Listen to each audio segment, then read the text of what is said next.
Being a graduate, coming to you, Vikram, graduation అయిపోయింది కాబట్టి క్లుప్తంగా, షార్ట్గా అసలు జర్నీ కోసం చెప్పమ్మా. ఐహెచ్ఎస్ఎంలో ఎంటైర్ జర్నీ. ఫస్ట్ ఇయర్‌లో నేనెళ్ళినప్పుడు ఈ కంట్రీ చూజ్ చేసుకోమని చాలా కంట్రీ చూసాం. చైనా గాని, రష్యా గాని చాలా ట్రై చేసున్నాం. మా ఫ్రెండ్స్ ఉన్నారు కొంతమంది ఫిలిప్పైన్స్‌లో. ఆ సజెషన్స్ ఇది అన్నీ చూసి కిర్గిస్థాన్ చూజ్ చేసుకున్నాం. మెయిన్‌గా ఇది చూజ్ చేసుకోవడానికి రీజన్ ఏమంటే dollar rate. Rupee some maximum ఈక్వల్‌గానే ఉంటది. అప్పుడు ఇప్పుడు ఇది పెరగొచ్చు, అది తగ్గొచ్చు.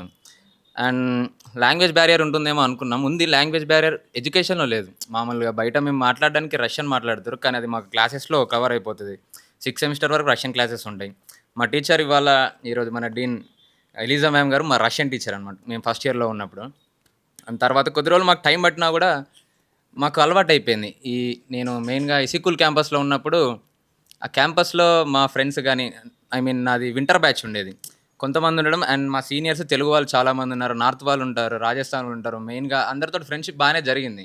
తర్వాత క్లాసెస్‌కి కొంచెం టైం పట్టినా కూడా మాకు అలవాటు పడిపోయినాం. రష్యన్ విషయానికొస్తే రిజా మ్యామ్ వల్ల మేము తొందరగా నేర్చుకున్నాం. వేరే వాళ్ళతోటి పోల్చుకుంటే మాకు సెపరేట్ టీచర్ ఉండే ఆవిడ. మేము తొందరగా నేర్చుకున్నాం. అండ్ నెక్స్ట్ ఈ క్లాసెస్ విషయానికొస్తే ఫస్ట్ మనకు ఇండియన్ ప్రొఫెసర్స్ మనకు అక్కడ అనాటమీ మదన్ సార్ అని ఉండేవాళ్ళు. మేము ఉన్నప్పుడు మదన్ సార్, విజయ్ సార్ అని ఉండేవాళ్ళు. అందరితోటి ఫస్ట్ ఒక లెక్చర్ తీసుకుంటారు. లెక్చర్ తర్వాత నెక్స్ట్ డే మాకు అదే క్లాస్ పైన అనాటమీ జరిగితే దానిపైనే మాకు ఒక ప్రాక్టికల్ జరిగేది. ఆ రోజు ప్రాక్టికల్ రోజు మేము వెళ్తాం. నెక్స్ట్ డే మళ్ళీ వైవా జరిగేది. సేమ్ మేము ఏం నేర్చుకున్నాం, ఏం అడుగుదామని. తర్వాత 4 ఇయర్స్, 5 ఇయర్స్ అలానే కంటిన్యూ అయిపోయింది. సెమిస్టర్ అన్నీ అయిపోతూ వచ్చినాయి. అన్నీ సక్సెస్‌ఫుల్‌గా చేసుకున్నాం. తర్వాత గ్రాడ్యుయేట్ అయ్యి వచ్చిన తర్వాత ఇక్కడ మాకు ప్లస్ పాయింట్ ఏం జరిగిందంటే ఎఫ్ఎంజీ క్లాసెస్. మెయిన్‌గా sir Bhanuprakash sir team Khaleel sir వాళ్ళ టీమ్ మాకు చాలా హెల్ప్ అయింది. వాళ్ళు అక్కడికి వచ్చేవాళ్ళు ఎఫ్ఎంజీ క్లాసెస్.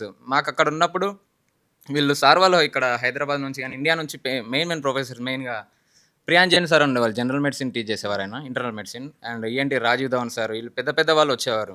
అక్కడికి వచ్చి టీచ్ చేయడం మాకు ఒక ప్లస్ పాయింట్ అయింది. ఇక్కడ ఎఫ్ఎంజీకి వేరే యూనివర్సిటీతో పోల్చుకుంటే ఈ క్లాసెస్ అనేవి మాకు ఒక ప్లస్ పాయింట్. చాలా యూనివర్సిటీస్‌లో ఈ క్లాసెస్ లేవు. ఏం జరగదు. ఓన్లీ అక్కడ 19 సబ్జెక్ట్స్ లోకల్ టీచర్స్‌లో ఉంటారు. కానీ ఇక్కడ మెయిన్ ఇక్కడికి వచ్చిన తర్వాత సీన్ ఏముంటుంది ఇక్కడ ఇండియన్ ఎగ్జామ్ కదా! ఇండియన్ కరిక్యులమ్ ఉంటుంది. ఓకే. ఇండియన్ కరిక్యులమ్ చదువుకున్నా కూడా ఆ క్వెషన్స్ ఎలా రాయాలనే వాళ్ళు టీచ్ చేసేవాళ్ళు ఒకరు కావాలి. దానికి ఎఫ్ఎంజీ క్లాసెస్ చాలా యూజ్ అవుతాయి. మెయిన్ అండ్ ఇప్పుడు జూనియర్స్‌కి అందరికీ ఫస్ట్ ఇయర్ నుంచి టీచ్ చేస్తున్నారు. అదొక ప్లస్ పాయింట్ అనే చెప్పాలి. మొత్తాన్ని తీసుకుంటే నేను అక్కడ చూజ్ చేసుకోవడం నాకు ఒక మంచి పాయింట్. ఒకవేళ ఇదే చూజ్ చేసుకోకపోతే నేను ఇక్కడ ఏం చేశాను నాకు మామూలుగా ఏదో డిగ్రీ చేసి ఉండేవాడిని. Yes. And Vikram, I have one more question. ఇప్పుడు మీరు ఎఫ్ఎంజీకి అంతా ప్రిపేర్ అయిపోయి ఇక్కడికి వచ్చి రాశారు. సో మీతో పాటు వేరే వేరే యూనివర్సిటీస్ వాళ్ళు కూడా వచ్చి ఉంటారు కదా. మీరు మామూలుగా వాళ్ళతో కూడా డిస్కషన్స్ జరుగుతాయి. అసలు మీరు ఐహెచ్ఎస్ఎం చూస్ చేసుకున్నందుకు మీరు ఎలా ఫీల్ అవుతున్నారు? ఏదైనా ఇంకేదైనా యూనివర్సిటీ అయితే ఇంకా బాగుందని ఏమైనా ఫీలింగ్ కానీ, లేకపోతే ఏమైనా డిఫరెన్సియేషన్ కానీ ఇలా ఏమైనా చెప్పగలుగుతారా? అంటే అక్కడ చాలా యూనివర్సిటీస్ ఉన్నాయి కిర్గిస్థాన్‌లో అపార్ట్ ఫ్రమ్ ఐహెచ్ఎస్ఎం. సో మీకు ఎలా అనిపించేది? అంటే ఇంకేమైనా యూనివర్సిటీస్ వాళ్ళతో మీరు ఇంటరాక్ట్ అయినప్పుడు? అంతకుముందు మేము ఈ ఐఎస్ఎం కన్నా ముందు చాలా గవర్నమెంట్ యూనివర్సిటీస్ అని అనుకున్నాం. Government universities.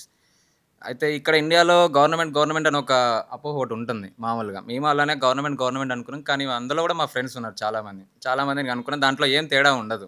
ఇంకా ఇది ప్రైవేట్ యూనివర్సిటీ కావడం వల్ల స్పెషల్ ప్రివిలేజ్ ఒకటి ఉంది. మళ్ళీ ఐహెచ్ఎస్ఎం అనేది ఓన్లీ ఫర్ ఇండియన్ స్టూడెంట్స్. వేరే గవర్నమెంట్ యూనివర్సిటీలో ఆ కంట్రీ వాళ్ళు చదువుతున్నారు. లోకల్ వాళ్ళు, నాన్ లోకల్ వాళ్ళు అందరూ చాలా కంట్రీస్ నుంచి వచ్చి కూడా చదువుతున్నారు. ఈ ఐఎస్ఎం మెయిన్‌గా ఈ సిక్కుల్ campus only for Indians. Only for Indians మాకు ఒక ప్రివిలేజ్ అయిపోయింది. అంటే ఈ చూసుకోవడానికి సంధ్య మ్యామ్ ఉన్నారు, రఘు సార్ ఉన్నారు. ఇండియన్ ఫ్యాకల్టీ మాతోనే ఉండేది. విజయ్ సార్ అని చెప్పిన సార్ మా ఫేవరెట్ సార్ ఉండే ఆయన. ఇది మాకు కొంచెం యూజ్ అయింది. నెక్స్ట్ ఇక్కడికి వచ్చిన తర్వాత నేను ఒక ఇన్స్టిట్యూట్లో జాయిన్ అయ్యాను. అక్కడ చాలా చాలా అన్ని కంట్రీస్ నుంచి ఉంటారు. జార్జియా నుంచి, చైనా నుంచి, ఫిలిప్పైన్స్ నుంచి చాలా కంట్రీస్ నుంచి ఉంటారు. వాళ్ళతో మాట్లాడుతూ ఏం తెలిసిందని వాళ్ళకి ఎఫ్ఎంజీ క్లాసెస్ ఏం లేవు. వాళ్ళు జస్ట్ డిగ్రీ తీసుకొని వచ్చినారు. ఆ క్లాసెస్ అనేవి ఓకే. వాళ్ళు ఎఫ్ఎంజీ ప్రిపేర్ అయినారు.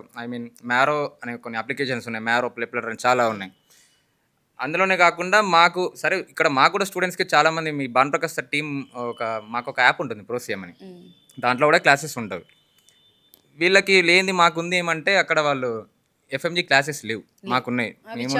మేమున్నప్పుడు మాకు 1 year 19 subjects maximum 19 subjects cover చేసినారు. ఇక్కడికి వచ్చిన తర్వాత ఇదో 6 మంత్స్‌లో మాకు ఒక రివిజన్ అయిపోయేది. ఇక్కడే వచ్చి స్టార్ట్ చేయకుండా ఫస్ట్ అటెంప్ట్‌లో క్లియర్ చేశారా ఎగ్జామ్? లేదు మ్యామ్. సెకండ్ అటెంప్ట్‌లో క్లియర్ చేశారు. No issues. 6 మంత్స్ డిఫరెన్స్‌లో you could clear the exam.